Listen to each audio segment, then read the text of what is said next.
자, 하나님 말씀 봅시다. 창세기 7장 1절에서 24절.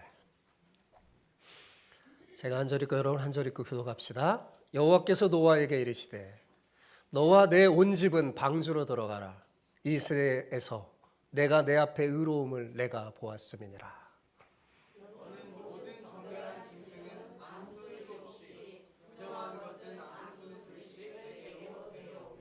공중의 새도 암수 7씩 데려와 그 씨를 온 지면에 유전하게 하라.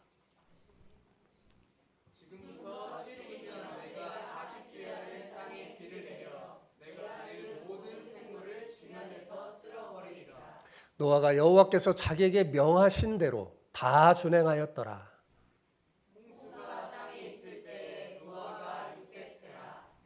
노아는 아들들과 아내와 며느리들과 함께 홍수를 피하여 방주에 들어갔고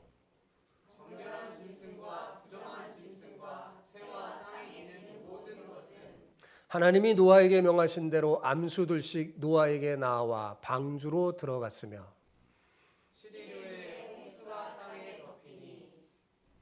노아가 600세 되던 해 둘째 달 곧 그 달 열일의 날이라. 그날에 큰 기쁨의 샘들이 터지며 하늘의 창문들이 열려 여호와께서 곧 그날에 노아와 그의 아들 셈, 함, 야벳과 노아의 아내와 세 며느리가 다 방주로 들어갔고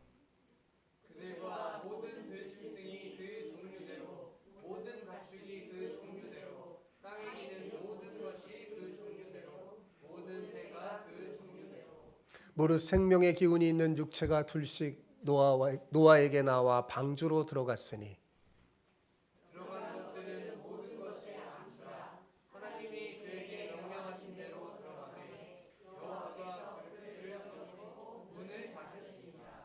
홍수가 땅에 40일 동안 계속된지라. 물이 많아져 방주가 땅에서 떠올랐고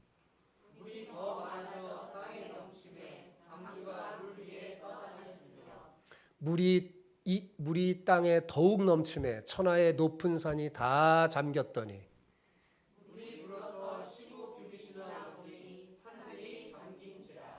땅 위에 움직이는 생물이 다 죽었으니 곧 새와 가축과 들짐승과 땅에 기는 모든 것과 모든 사람이라.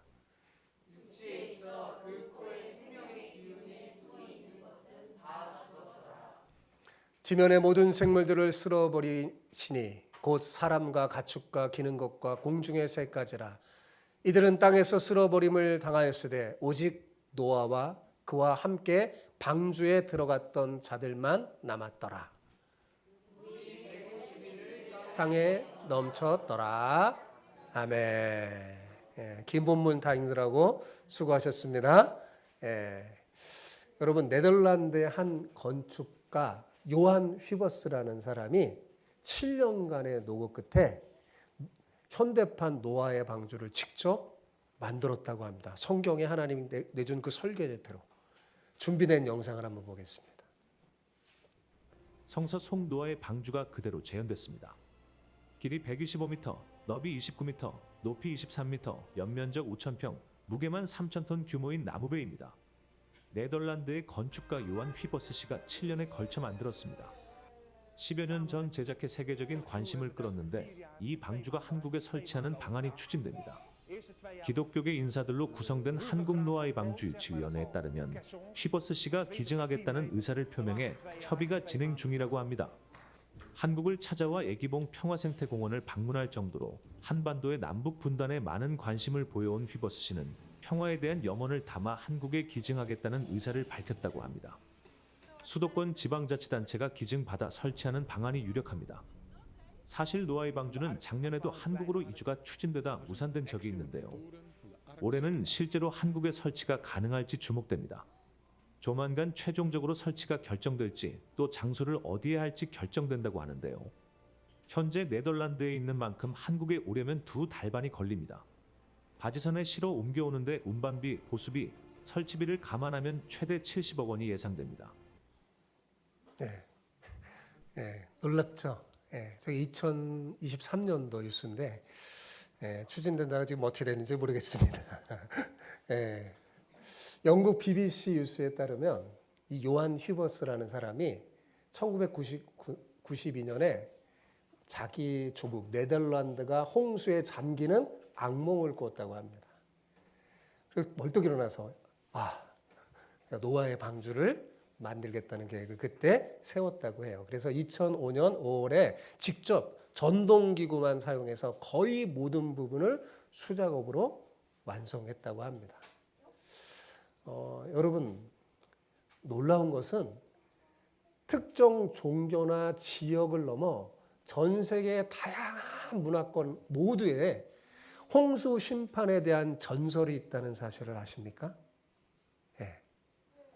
각 문화권 종교를 넘어서 가 속에 보면 이야기가 있어요. 홍수로 세상이 심판된 이야기가 있어요. 또 전 세계에 발견된 홍수 심판의 벽화들이 있는데 그 벽화들을 보면 주로 공통점이 있는데 4단계로 그려져 있다고 합니다. 예, 어떤 단계냐면 첫 번째, 사람들이 타락한 모습을 그린 거예요. 그 다음에 홍수 심판이 있고 배를 통해 구원받은 8명의 사람이 나와서 경배하는 그림이에요. 예, 그뿐만 아닙니다. 여러분 상형 문자 한번 배선자 한번 보여줄래요? 자, 저기 배선자잖아요. 한번 생각해 보세요. 자, 배선자를 보면 배 주자에 그 옆에 뭐가 있어요? 8팔자가 있어요. 예, 그리고 입구자가 있죠. 배가 뭐예요? 배 옆에 8명의 식구가 있는 게 배선자예요. 참 신기하죠? 여러분, 한자는 무슨 문자예요? 상형 문자잖아요. 그렇다면 여기에 분명히 무슨 의미가 들어가 있을 겁니다. 아마도 홍수 심판의 전설이 계속 내려왔기 때문에 배라는 한자가 이렇게 형성된 거예요. 너무 신기하지 않나요? 전 세계 모든 문화권에 홍수 심판에 대한 전설이 있고, 그 벽화 같은 데 보면 배가 있고 8명의 사람이 있고. 참 신기하죠? 물론 우리는 노아의 방주의 흔적과 증거들이 이렇게 남아있기 때문에 노아 홍수 심판을 믿는 건 아닙니다. 우리는 성경에 노아의 방주와 홍수 심판에 대한 분명한 기록이 있으니까 믿죠. 그런데도 제가 왜 설교 서두에 이렇게 시작한 것은 혹시 노아의 방주와 홍수 심판의 이야기가 실제가 아니라고 생각하는 분들이 있다면 확신을 주기 위함이고 우리 어린 친구들을 위해서예요. 예. 성경의 이야기가 실제라는 것을 확실히 알려주려고 제가 준비했어요. 근데 마음에 드나요, 우리 친구들? 마음에 드나요? 지루해야 할 것 같아서 여러분을 위해 준비한 거예요. 그리고 이미 믿는 분들에게 더 확신을 주려고 한 거죠.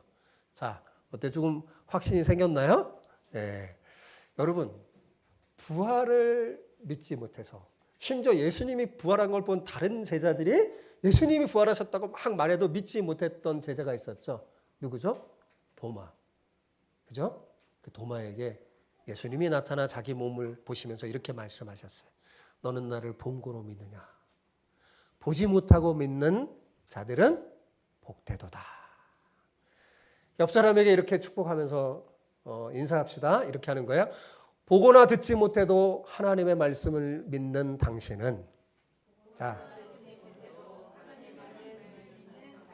참으로 복된 사람입니다. 자, 외우셨어요? 할 수 있어요? 겹쳐서 시작. 보거나 듣지 못해도 하나님의 말씀을 믿는 당신은 참으로 복된 사람입니다. 아멘. 예. 여러분 그런 사람이죠? 예. 예. 그래요. 여러분 하나님은 오랜 기간을 기다리고 참으신 후에 마침내 세상을 홍수로 심판하시기로 결정했어요. 사실 하나님 하고 싶지 않았는데 할 수밖에 없었던 거죠. 그리고 노아에게 심판을 대비해서 방주를 만들라고 하셨습니다. 이에 노아는 하나님의 명령대로 다 준행했어요. 그런데 여러분 한번 생각해 보세요. 노아가 하나님의 말씀대로 방주를 만든다는 것 얼마나 힘들었을까요, 여러분? 사실 노아가 하나님의 방주를 만들라는 것, 그 방주의 성경의 설계대로 보면 거의 불가능에 가까운 일입니다. 그 엄청난 규모의 배를 노아와 그의 가족 8명밖에 안 되는 인원으로 어떻게 만들라는 겁니까? 예. 현대판 그 요한 히버스는 왜요? 오늘날 기술이 얼마나 많이 발전됐고 얼마나 많은 사람들이 달라붙어서 만들었겠어요. 그런데도 7년이나 걸렸어요. 이거 노아와 노아의 가족이 이거 만들려는데 예? 어떻게 만들 수 있겠습니까? 그런데 노아는 불평하지 않고 만들었어요. 그래서 노아가 방주를 만드는데 도대체 몇 년이나 걸렸을까요? 여러분. 몇 년이나 걸려서 노아가 방주를 만들었을까요? 예. 성경에 명확하게 나와 있지 않아서 정확하게는 알 수는 없는데 대체로 학자들의 견해를 따르면 120년이 걸렸다고 합니다. 엄청나죠. 방주를 만들려고 했는데 그 방주를 만드는데 120년이나 걸려서 만든 거예요. 무려 120년 동안 방주를 지으면서 노아는 사람들의 비아냥거림과 손가락질을 받았을 거예요. 진짜 뭐 하는 거냐? 예. 얼마나 비웃었겠어요. 그죠? 이것도 견디기 힘들었을 텐데 노아를 더욱 힘들게 만들었던 거는 방주를 짓는 동안에 아버지 라멕이 돌아가셨어요. 그리고 할아버지 무두셀라마저 방주가 거의 다 짓고 직전에 홍수가 나기 직전에 돌아가셨어요. 특히 무두셀라 할아버지는 노아가 힘들 마다 옆에서 위로해주고 힘주고 이야기해줬던 영적인 멘토였어요. 그런데 하나님께서 심판 직전에 그를 데려가셨죠. 왜냐하면 그것은 예언된 거였어요. 제가 지난번에 설명해 드렸죠. 그 이름 속에 네가 죽으면 뭐예요? 심판이 온다는 이름이 무드셀라라고 그랬잖아요. 정말 그렇게 데려가셨어요. 여러분, 그리고 무엇보다도 노아를 정말 가장 힘들게 한 것은 하나님은 노아에게 나타나서 말씀했잖아요. 방주를 져라. 그죠? 심판이 온다. 그렇게 말씀해놓고 120년 동안 노아가 방주를 짓는 120년 동안 한 번도 노아에게 나타나서 말씀하신 적이 없는 거예요. 침묵하셨어요. 얼마나 힘들었을까요? 여러분. 그러니까 여러분 우리는 창세기를 읽으면 6장, 7장 수로 읽지만 여러분 6장과 7장의 사이는 무려 몇 년의 간격이 있는 걸까요? 120년의 간격이 있는 거예요. 노아는 120년간 오직 하나님의 말씀만 붙들고 믿음을 지킨 거죠. 여러분 120년이 흐르고 방주가 완성된 어느 날 하나님께서 다시 노아에게 나타나셔서 말씀하신 장면이 제가 여러분과 함께 읽은 오늘 본문 말씀이에요. 120년 만에 나타나서 말씀하신 거예요. 그러면서 하나님이 노아에게 뭐라고 말해요? 야, 노아야, 일주일 뒤면 홍수가 시작된다. 그러니까 너는 정결한 짐승은 7쌍씩, 부정한 짐승은 암수 한 쌍씩 방주에 실어라 라고 말씀하셨어요. 자, 여러분 생각해 보세요. 여러분이 노아라면 고민되지 않겠어요? 언제는 120년에 나타나서 갑자기 방주를 엄청나게 큰 걸 도대체 지으라고 하더니 120년 동안에 걸려서 만들어 놨더니 하나님이 이번에는 동물들을 일주일 안에 암수 7쌍씩 혹은 한 쌍씩 배실을 하는 겁니다. 여러분 이 지구상에 있는 엄청나게 많은 짐승 언제 찾아가서 일주일 만에 오게 해서 실을 수 있겠어요? 가능한 일이겠습니까, 여러분? 하나님이 일주일 안에 이걸 다 하라고 하는데 나는 과연 이걸 할 수 있을까?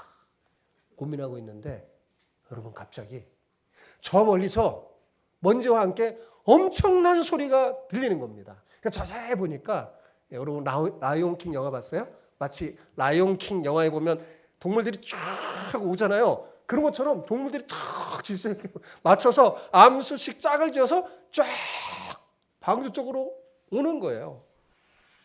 얼마나 깜짝 놀랐겠어요. 노아가 한 일은 뭐였어요? 그죠?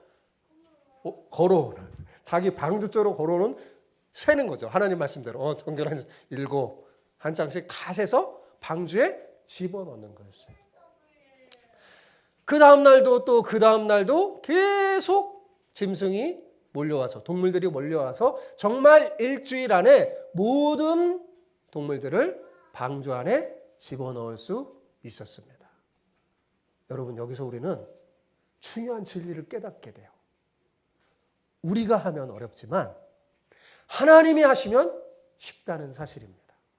여러분 저 한번 따라해 보세요. 우리가 하면 어렵지만 하나님이 하시면 쉽다. 우리는 그것을 알 수 있어요. 여러분, 노아 스스로 하려고 하니까 어때요? 앞이 깜깜하죠. 이거 도대체 어떻게 할까? 근데 하나님이 하시니까 뭐예요? 너무 쉽게 풀리는 겁니다. 여러분의 인생의 문제도 마찬가지예요. 여러분 스스로 풀려고 하지 마시기 바랍니다. 여러분이 하면 뭐라고요? 어려워요. 될 것 같은데 잘 안 됩니다. 너무 버겁고 많은 에너지가 소비됩니다. 그러다 보니까 어떻게 다투게 되고 상처받게 되고 고통을 겪는 거죠.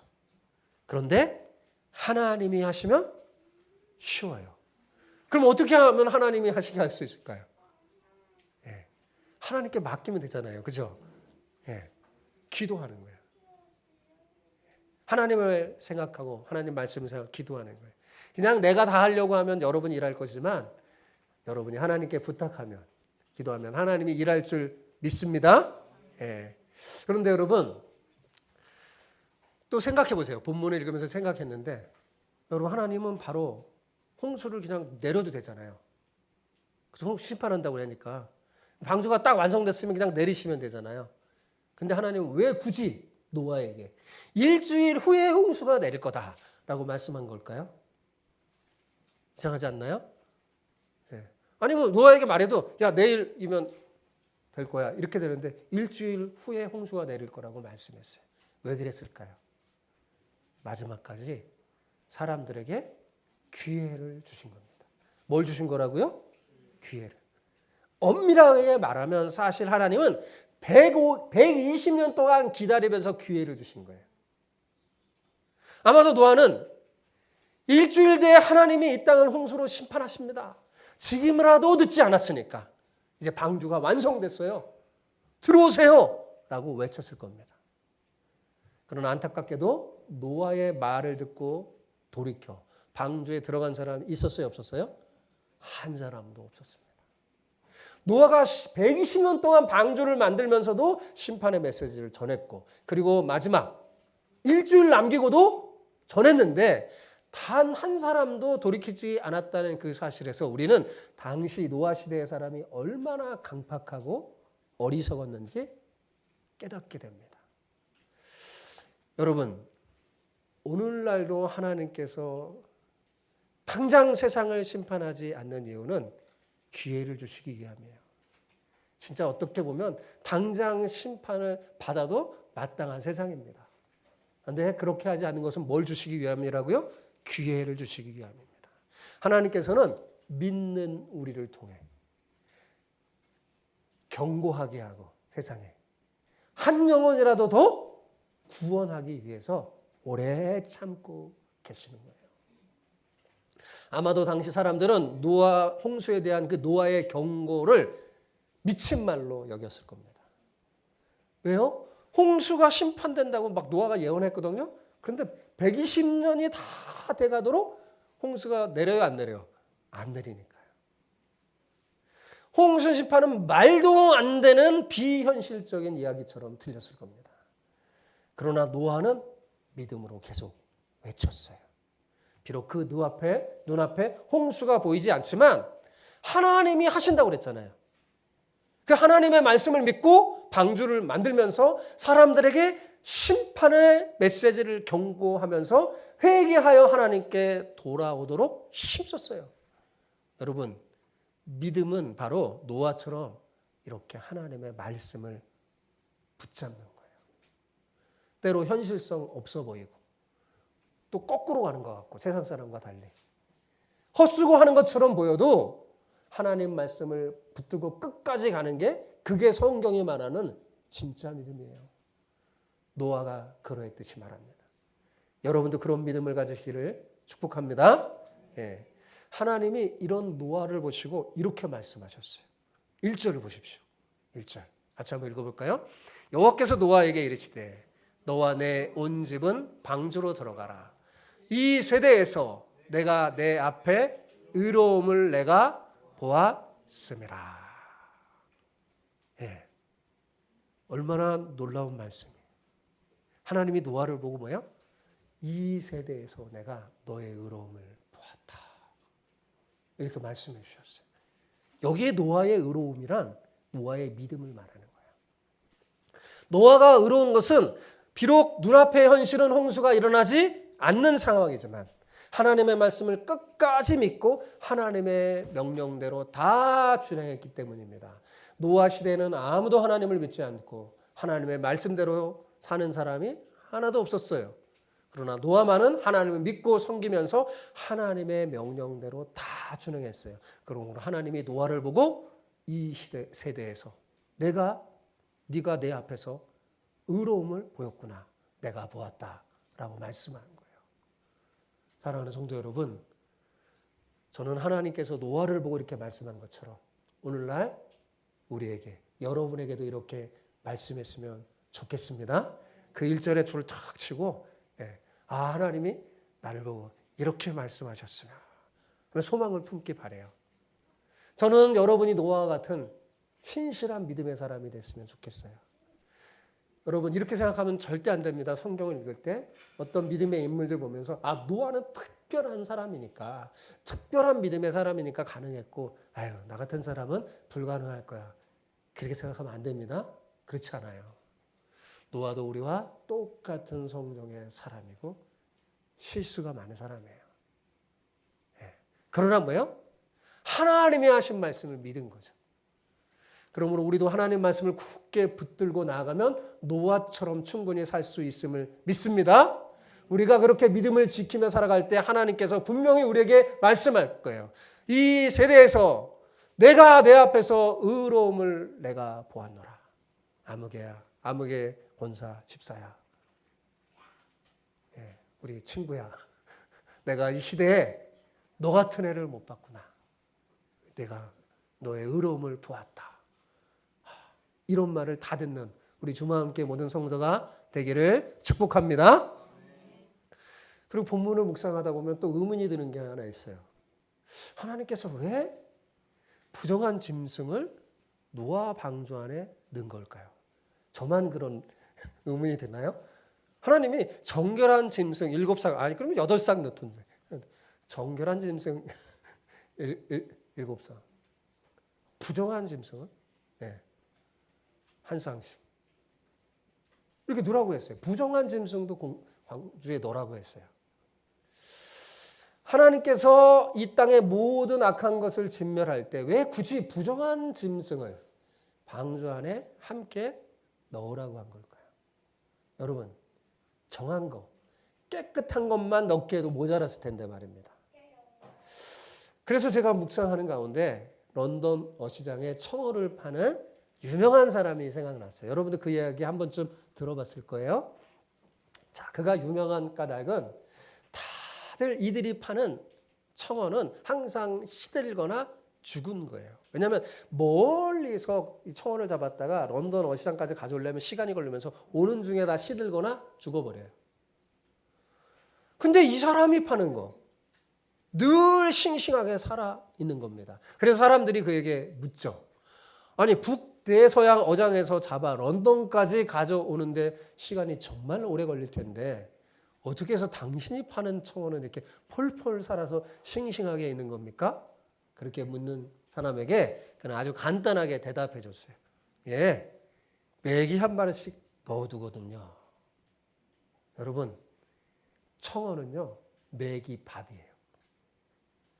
청어, 그냥 수천 마리, 수만 마리 막 청어떼 속에 메기 한 마리 들어가면 어떤 일이 벌어질까요? 뭐 그냥 굉장히 막 일이 벌어지겠죠? 몇 마리는 잡아먹히겠지만 나머지는요, 살려고 바둥치고요. 메기는 배부르면 더 이상 먹을 수도 없어요. 그 힘 때문에 런던 어시장에 죽지 않고 살아있는 싱싱한 이런 청어가 온다는 것입니다. 여러분, 하나님께서도 어쩌면 정결한 것을 더욱 정결하게 하시려고 부정한 것을 넣어두신 것이 아닐까요? 여러분, 우리 인격도 한번 생각해 보세요. 우리 인격도 마찬가지예요. 여러분의 인격을 가만히 보면 선하고 아름다운 것이 한 7개쯤 있다면 악하고 못된 인격도 2억 개쯤 있을 겁니다. 그죠? 어떤 때는 하나님의 사람답게, 믿음의 사람답게 참 아름답게 살다가 어떨 때는 땅의 사람처럼 아주 추한 행동이 나옵니다. 그죠? 일상의 삶도 마찬가지죠. 대부분의 사람들은 문제가 두어 개쯤 있어요. 남 모르는, 남에게 말하기조차 싫은, 힘들고 골치 아픈 문제가 있습니다. 깊이 어떤 사람을 다가서 교제하다 보면 정말 남 모르는 참 아픔과 힘든 문제가 나만 있는 게 아니구나 하면서 얘기하다가 위로받기도 하고 그래요. 다 그런 게 있습니다. 그것 때문에 힘들고 힘이 빠지고 맥이 빠지기도 하죠. 예, 그러나 여러분 조금 생각해 보면, 깊이 생각해 보면 그것이 은혜임을 압니다. 그것 때문에 하나님 앞에 두 손 들고 나오기 때문이죠. 아마 그것이 없었다면 여러분 믿음이 그렇게 금방 생기지 않았을 거예요. 그런 어려움이 있어서 믿음이 생기고 인격이 조금씩 다듬어진 겁니다. 만약 그것이 없었다면 얼마나 교만해져서 한순간에 정말 타락하고 말지도 모릅니다. 때로 하나님은 청어를 파는 이 사람처럼 우리의 삶에 애꿎은 메기를 2마리 정도 넣어두실 때가 있어요. 왜 그런다고요? 싱싱하고 아름다운 청어 같은 성도가 되게 하시려고. 우리는 생각하기에 그 메기만 없으면 행복할 것 같은데 그런 생각을 많이 해요. 그런데 실은 그 메기가 없으면 정말 죽을지 모릅니다. 타락의 깊은 수렁에 곤두박질 칠지도 몰라요. 잔뜩 교만해져서 하나님을 떠나버릴지도 모릅니다. 저는 목회하면서 정말 하나님 주시면서 정말 복을 받았어요. 근데 하나님 떠난 사람 많이 봤어요. 잘 되니까 더 잘 섬겨야 되는데 문제가 해결되고 막 오히려 막 세상을 즐기면서 나아가기도 하는 게 인간이 그렇게 어리석습니다. 육신의 생명은 얻을지 몰라도 영적인 생명은 영영 잃어버릴지 몰라요. 때가 되면 매기 정도는 하나님께서 여러분 간단하게 제거해 주십니다. 그때까지 매기는 우리의 생명을 위한 도구로 사용되시는 겁니다. 하나님은요, 하나님을 사랑하는 믿는 여러분 모두의 삶 속에는요, 모든 것을 합력하여 선을 이루게 하나님이 만드시는 손이 있어요, 여러분. 그걸 믿으시기 바랍니다. 이렇게 생각하니까 제가 본문의 심오한 뜻을 조금 이해할 것 같았어요. 부정한 것들을 정결한 것들과 함께 하신 이 하나님의 오묘한 섭리에 그저 두 손 들고 감사 찬양할 수밖에 없게 되더라고요. 여러분, 방주의 문이 닫히는 과정도 놀랍습니다. 여러분, 우리가 성경을 그냥 막 쭉 읽으니까 이게 놓칠 때가 많아요. 자, 방주의 문이 닫히는 과정 잘 보세요. 누가 방주의 문을 닫았나요? 네. 안에서 노아가 닫은 게 아니에요. 끝났다. 안에서 노아가 딱 닫은 게 아니에요. 바깥에서 하나님이 직접 닫으셨어요. 자, 16절 볼까요? 16절 봐보세요. 읽어 시작. 들어간 것들은 모든 것의 암소라. 하나님이 그들에게 명령하신 대로 들어가매. 누가요? 여호와께서 그를 들여보내고 문을 닫으시니라. 가만히 보니까 맨 마지막에 노아가 간 것 같아요. 노아가 들어간 것 같아요. 다 들어간 다음에 여호와께서 노아를 들여보내시고 어떻게 해요? 방주문을 닫으셨어요. 하나님께서 왜 손수 방주의 문을 닫으신 걸까요? 구원의 주권은 사람에게 있는 게 아니라 누구에게 있는 거예요? 하나님에게 있음을 알려주기 위함입니다. 그러나 우리가 잊지 말아야 할 사실이 있어요. 그것은 인간 편에서는 뭐예요? 절대적인 순종이 요구되는 거예요. 그리고 잊지 마세요. 하나님의 명령은 하나님은 우리가 손해되고 불가능한 것을 명령하지 않으세요. 하나님의 명령에는 항상 복이 따라요. 순종하면 하나님이 해주세요. 역사해 주세요. 그런데 우리에게 명하세요. 그래서 믿음이 중요한 거죠. 노아는 하나님의 명령에 철저하게 순종했어요. 그게 불가능한 것처럼 보여져요. 모든 사람의 비웃음 속에서도 하나님의 명령대로 했습니다. 자, 5절 볼까요? 5절이 노아의 삶의 특징이에요. 읽어봅시다. 시작. 노아가 여호와께서 자기에게 명하신 대로 다 준행하였더라. 이 말씀이 노아의 삶의 특징을 보여주는 거예요. 여러분도 그렇게 사시기를 축복합니다. 예. 참 희한해요. 방주의 문이 닫히는 딱 그 순간 그렇게 화창하던 하늘에서 빗방울이 떨어지기 시작한 겁니다. 근데 그 빗방울이 점점 굵어지고 거세게 내리자 땅이 흔들리면서 꺼지면서 땅 속에서도 깊은 샘매물이 솟구쳐 올랐어요. 그 결과 강과 호수와 바다가 범람하여 말 그대로 이 세상은 아비규환이 되고 말았습니다. 여러분, 사람들은 노아의 홍수 그러면 하늘에서 비 내려서 땅을 다 덮은 줄 알아요. 근데 성경을 잘 읽어보세요. 비만 내린 게 아니죠.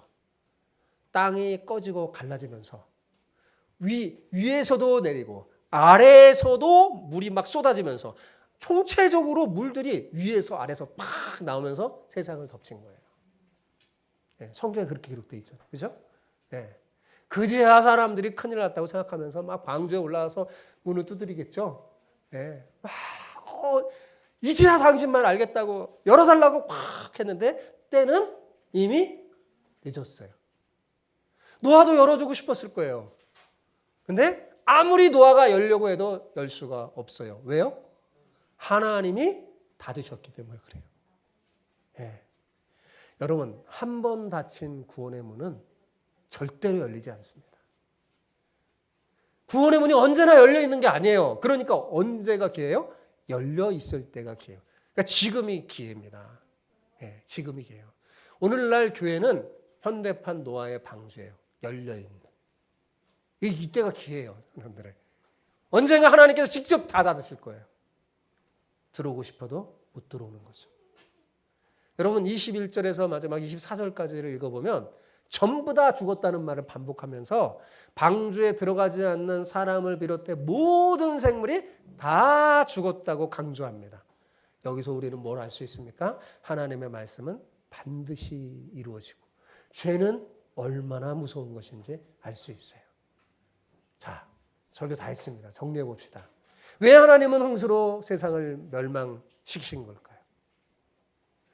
홍수 심판이 인간의 마음을 돌이키기에 한계가 있다는 것도 하나님께서 분명히 알고 있었을 텐데 왜 하나님은 홍수 심판을 하신 걸까요? 자, 그것은 홍수 심판을 통해 죄는 반드시 하나님께서 벌하신다는 것을 분명히 보여주는 거예요. 여러분, 죄가 얼마나 무서운지 먼저 알아야 돼요. 너무 쉽게 죄를 지면 안 돼요. 죄는 반드시 하나님께서 그 대가를 치르게 하십니다. 그걸 보여주는 거예요. 동시에 이를 통해 최후의 심판이 우리에게 있다는 것을 알려주는 거예요. 그때는 실수하지 말라고. 자, 노아의 방주 때는 사람들이 실수에 못 들어왔잖아요. 그죠? 근데 노아의 방주를 왜 있게 하셨냐? 마지막 최후의 심판 때는 그런 똑같은 어리석음을 범하지 말라고. 최후의 심판이 있음을 알려주는 거예요. 여러분, 홍수 심판은 제가 그랬잖아요. 역사적인 한 사건. 무슨 자연재해가 아니에요. 여러분, 하나님의 최후의 심판과 예수님을 통한 구원이 있다는 것을 확실히 보여주는 사건이 홍수 심판의 사건이에요.